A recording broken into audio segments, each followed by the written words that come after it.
Mr. Rayhead, would you bring me a cup of coffee, please? Shake his foot. Classic turn-based CRPGs have seen a little bit of a renaissance in the last few years, many of them proudly wearing their Fallout 1 and 2 influences. While some of these indies are more ambitious than fully baked, a lot of others are well worth a look. One of the best examples we've seen so far is Encased, a new take on the old-fashioned computer RPG video game, which sounds like a budget mummy slasher flick. Or like a movie starring a vampire that's stuck in a safe deposit box. But anyway, welcome to Two-Headed Hero, where we stomp through the deserts of our Steam libraries in search of those elusive oases. My name is Boss Sauce. And I'm Roland Coons. And together, we are the Two-Headed Hero. Encased started out its life as a promising young Kickstarter campaign started by Dark Crystal Games, a studio based in St. Petersburg way back in 2018, and finally moved into version 1.0 on September 7th, 2021. There was a bit of a bumpy ride through early access, and the game faced plenty of delays and setbacks along the way. I dabbled in Encased over its early access lifespan, and time and again I tore myself away from this tempting title until it reached a more complete state. Now, after spending over a combined 120 hours inside the finished product, we ask ourselves, was it worth the wait? Well, let's find out. While other contemporary Fallout likes all try to put a more grounded spin on the post-apocalypse, the story of Encased begins in an alternate 1971. A mysterious alien dome appears on Earth without explanation, and no living thing can exit the dome once they enter. Thousands of thrill seekers around the world are hungry for a chance to treasure hunt inside this anomaly, so the world powers band together and create the mega corporation to dig up the alien relics and exploit them. Fast forward to 1976. You start out as one of the lucky lottery winners with a shiny new employment contract. And you're about to take a one-way trip down the big elevator. But before all that, you must discover yourself. That's right, the next stop is the character generator, the best part of every CRPG. And wow, it's a good one. Want to build a lucky rogue, a crusty survivalist, an idiot savant, a brain wizard? These are just a few of the nearly limitless options. In addition to a fair amount of cosmetic choices, Encased allows for deep role-playing down to body type and preferred pronouns, and honestly, it's really great to see more games opening up to this. Inclusivity is something that we should have more and more of, since it's definitely part of the conversation in current year. One of the most important features in the character generator is deciding which of the 5 wings of Cronus you'll be representing. The different wings correspond to the science, security, executive, maintenance, and indentured prison labor divisions of the corporation, respectively. Since this is as close to Encased gets to a class system, it's a far-reaching, impactful choice. Not only will this affect initial starting skills, but it changes how others in the dome react to your presence. On top of all of this, stat values and perk choices can affect your conversations, unlock combat abilities, or open and close alternative paths. In another callback to Fallout, low intellect characters in Encased will have dramatically different experiences underneath the dome's shimmering sky, and they put a lot of effort into the low intellect character experience, a lot. I mean, we're talking down to the details of voiceovers changing and conversation options changing. Yeah, there's an awful lot of voiceover in this game. They essentially re-recorded if you decided to play as a 1 or 2 point intellect character. Like an ice skater, you glide over the polished floor right to the allocation window and smash your face graciously against the bulletproof glass. Yeah, it's just impressive attention to detail in a game that's already extremely detailed, so I'm all for it. I want to see more of this kind of stuff where people are just dinking around with minutia forever, and a game never comes out. Yeah. I want games that look cool that I'll never get to play. Yeah, me too. Sounds great. I want them to be really neat in theory. These types of games always encourage looting and thievery, as the brunt of the game inevitably becomes moving all of the objects of value outside of your house into your house. So after toying with the character generator for way too long, I settled on creating an ex-convict survivor. It's really funny you bring that up because I also, independently in my own game, decided to come up with an ex-convict survivor. A gritty guy with a get-it-done attitude, dead set on trying to escape the dome while relying only on his wits and wiles. I was one click away from playing through the game as a gorgeous Lionel Richie knockoff, but instead I decided on this dude with the Gary Busey grin. So, meet Duff Cheddar, convicted criminal, item procurer, and cat burglar for hire. I think we also picked the same character portrait. Was it the crazy guy with the weird smile? Yeah, I think so. Oh man, that's too good.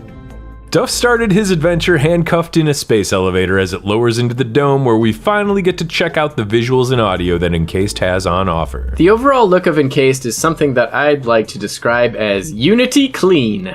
Most of the models have that plasticine doll-like look often seen in Unity engine games. Animations are serviceable, and the textures and environments often follow suit.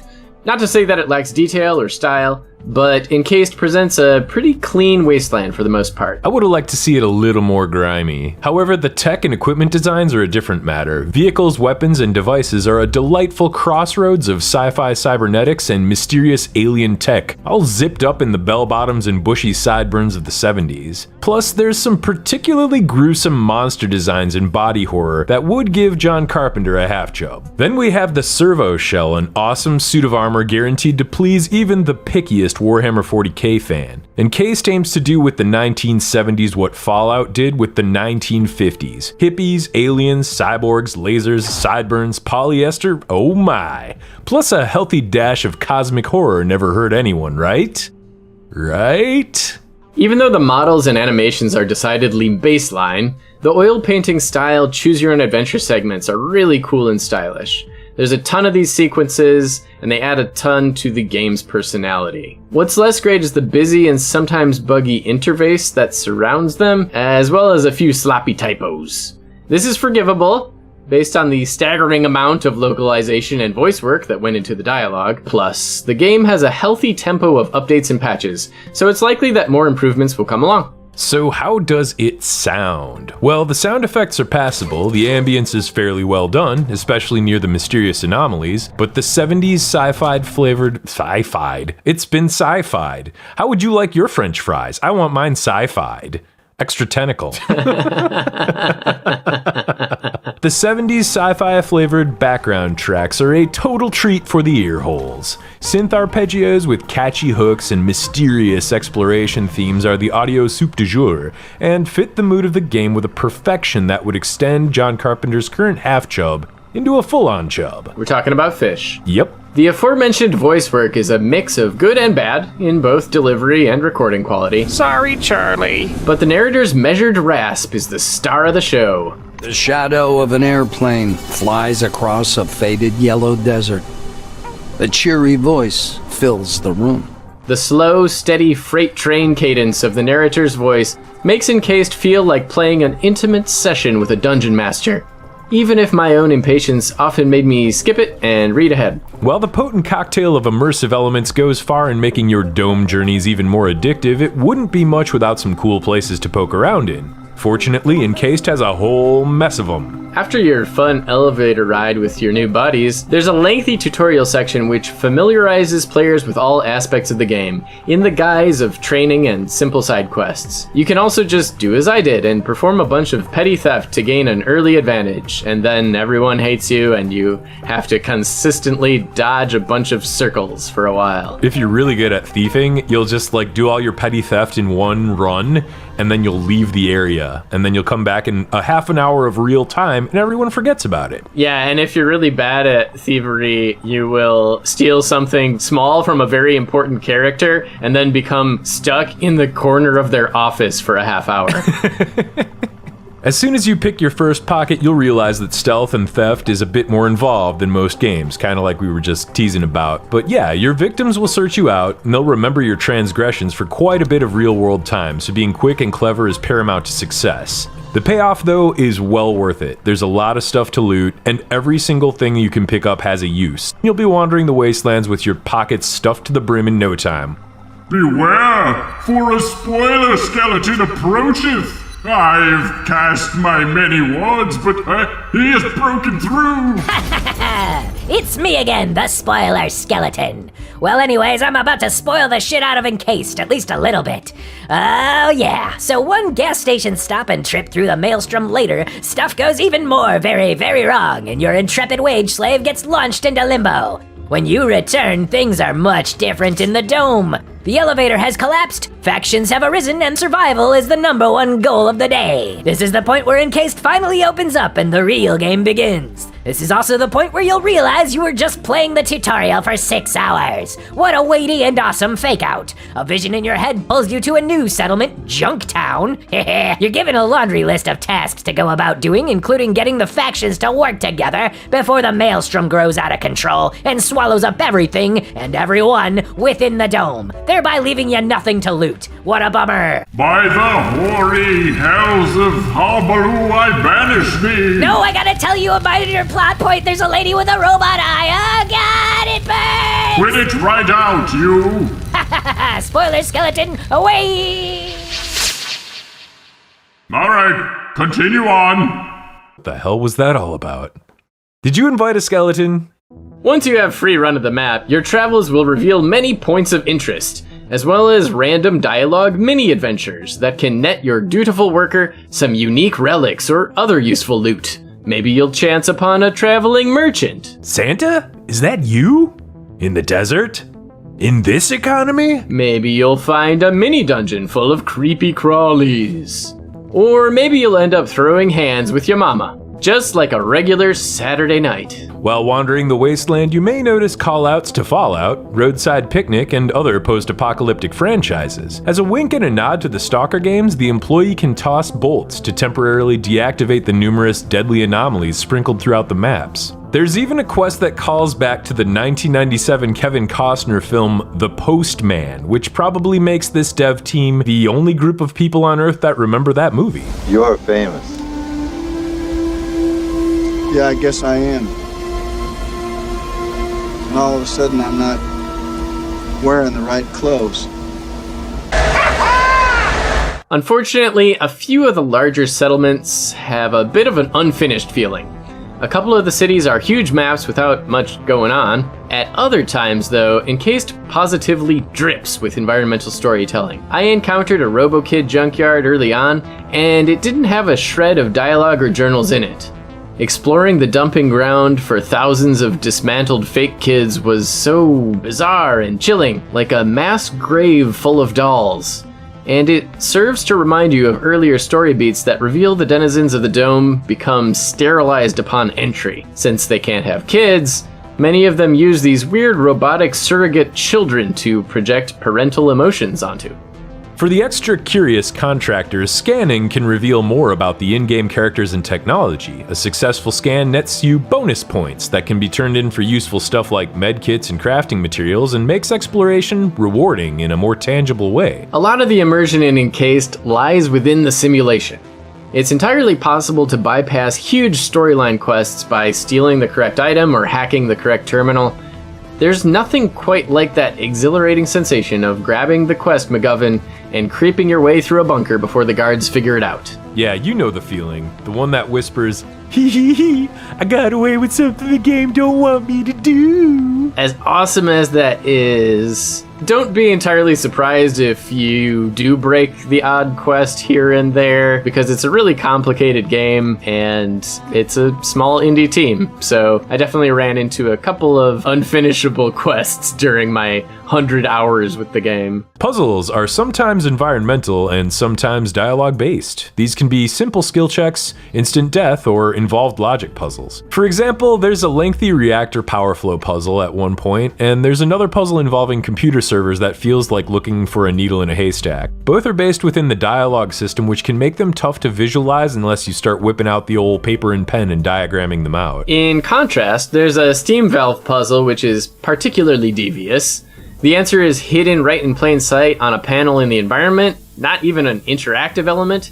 So if your camera is turned wrong, you'll just never figure it out. Some of the choose your own adventure options are obviously suicidal, but I mean, they're still fun to experience. So Save scum 'em, and enjoy the unique and creative death descriptions from your dumbass choices.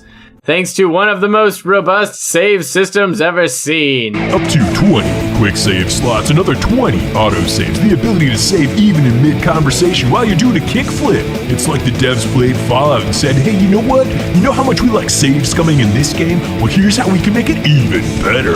Call now for more save scumming.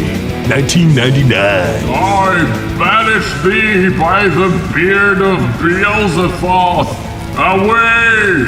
Save scum! No! Alright, go ahead. Talking to the dome's various inhabitants can also reward your employee with clues, experience, map locations, quests, loot, or exposition. Not all conversations are created equal, of course, but indulging some of the faction reps on their points of view can be interesting and kinda cool, or even hilarious and bizarre. The weird video game church, the money-hungry phalanx mercs, the junkyard full of anarchist cosplayers, and even the roadside picnic gas station are just some of the factions you can choose to back, each with different goals and their own unique styles and philosophies. On occasion, you'll even impress someone enough to invite them along on your journey. These companions have little storylines and side quests of their own, which gradually unravel as they travel with you. Pick your favorite fighter. Each companion is varied and interesting, and just as powerful as you are. They carry their own skill sets, offer situational insights, and even increase your inventory space. And each one can be fully controlled when the sand hits the fan. Keeps giving the Queen's Knights wedgies.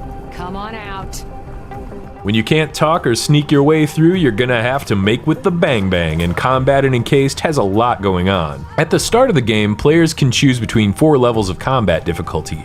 I went with Classic, because I was already on a nostalgia trip, and overall, this felt pretty comfortable. True to its old school roots, combat difficulty starts out tough, levels off in the mid-game, and then spikes dramatically in the finale. In another nod to player choice, you can point the dangerous end of your boomstick at anyone under the dome, even the main quest NPCs. Mowing down the wrong characters can have some immediate and far-reaching consequences, and I always found touches like this to be pretty awesome in old RPGs, and it's really nice to see it here. Battle is entirely turn-based and rooted deeply in the mire of the game's complex RPG stat system. The sheer range of choice can be kind of overwhelming, and I've even found myself getting pounded in a fight due to forgetting about many of my special abilities. This is another area where the UI doesn't do any favors, since your special abilities have to be mapped to one of these bars in the lower right to be used.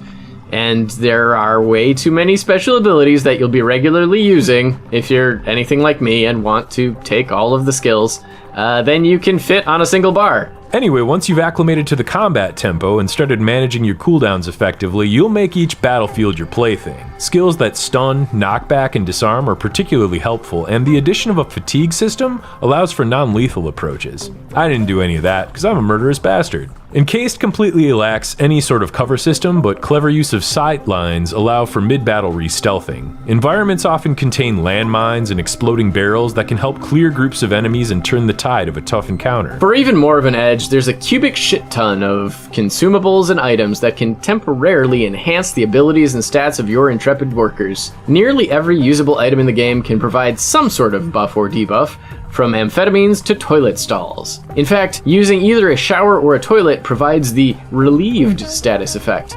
I guess this means our protagonist just pees in the shower to save time, as all busy heroes most likely do. I mean, I do, don't you? No. Really?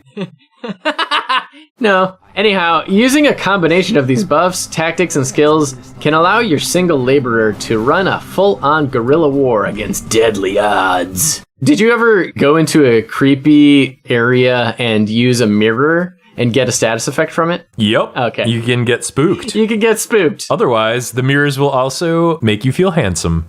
Encased. In this one, you can feel handsome, you can pee in the shower, and you can get spooked. The fights in Encased aren't perfect, and a game this complex is gonna have its share of flaws and bugs. Some of these are simply minor graphic glitches, such as invisible shotgun. Others are a little more irritating, like the occasional game crashes or enemies getting stuck in the environments. Fortunately, a lot of these problems are already getting solved by patches. Another minor disappointment is the fact that the enemies don't often drop the guns they were just using to sling hot lead your way. Despite this, the maps in Encased hide enough useful stuff to ensure that you'll have plenty of toys to play around with. Speaking of toys to play around with, there's inventory. It can be a bit of a bear to manage, but there's a crafting mechanic that's fairly robust, even though crafting is equally unwieldy. Basically, it revolves around taking the various bits of junk found all over the map to separate workbenches for each one of your crafting skills. There's also another basic crafting menu that can be accessed at any time in the field.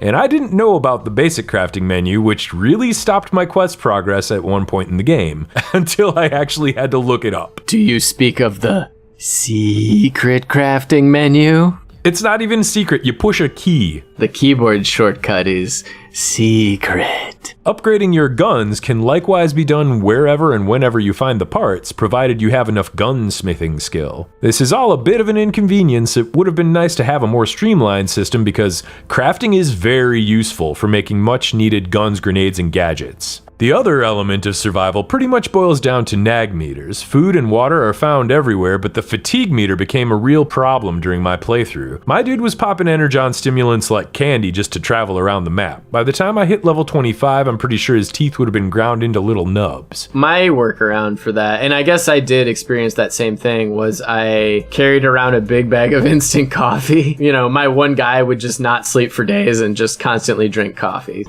Radiation also feels like an underutilized mechanic and doesn't seem to enter the gameplay often enough to make a huge impact. Your companions apparently don't need that much to eat or drink, and they have isotopes for blood, which is handy, but they still do get sleepy, so you gotta bring out the big old bag of coffee and let them tip their little noses in there. Have a huff. Overall, the survival mechanics feel a little bit half-baked. It's a little annoying to interrupt your desert hike every couple of minutes to flop your happy ass into a sleeping bag. But even these annoyances feel insignificant when you consider Encased as a whole. It's a lengthy, expansive RPG that largely accomplishes what it sets out to do, be Fallout 3, despite some flaws and balance issues. It's a study in old-school game design that proves that sometimes giving the players the tools to outmaneuver the game mechanics is a really good thing. There's a dangerous line where game exploits can ruin an experience, making it boring or trivial, but in the right ratios,